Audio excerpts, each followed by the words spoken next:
In this video I show you this digital timer that I got from that I bought in Lazada, and let's open how does it work.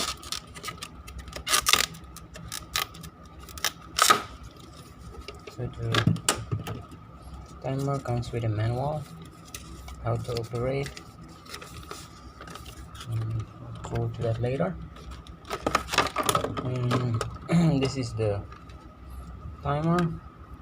It already has a time on it. So to begin, or to set the time up, or to clear this time, or to clear everything in the settings, to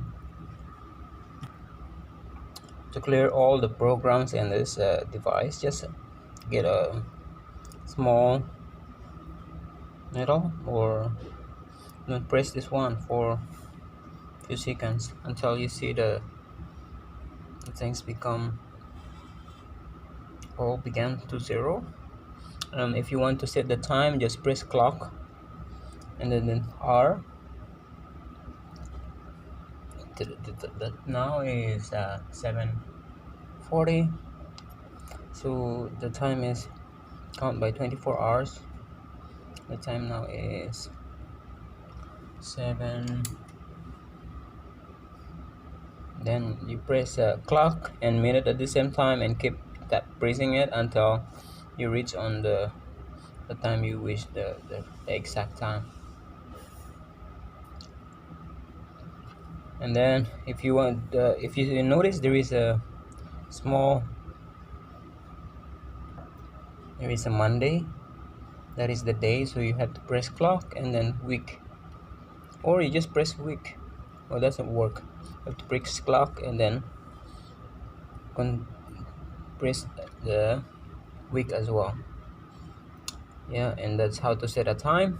And if you want to set a program, just press timer and then input an R, that is set number 1 to on, and then you have to select the minute, timer, and then timer. The R, that is the off. If you notice the off somewhere here,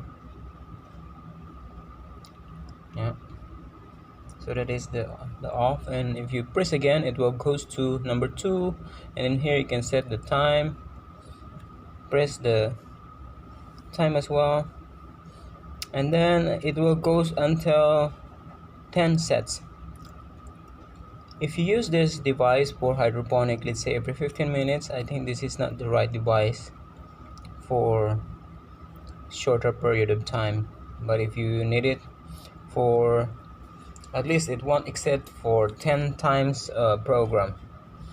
So I'm thinking to use this, but it's not appropriate. So but it can be used to other things, like turning on the light at night and then turning on the light at night and then turn off the light at daytime.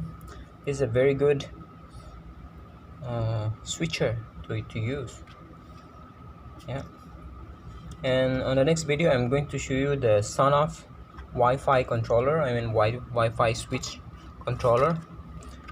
And I hope you all watch the other video. Thank you for watching.